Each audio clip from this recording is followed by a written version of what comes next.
Giêsu nhớ mẹ con.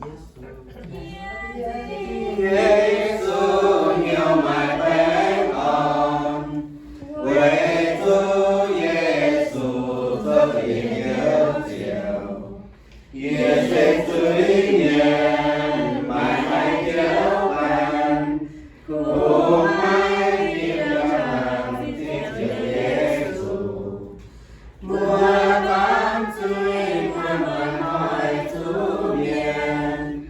Càng thoái nhiều tài chiếc chiều Giêsu, tung chúa chén mồ quay chúa tan, buồn chiếc chiều chiều yên dịu bé ngọn.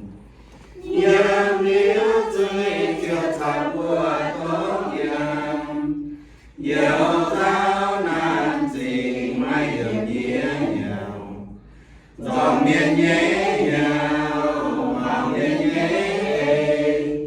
sao ai nhớ nhiều tình yêu chưa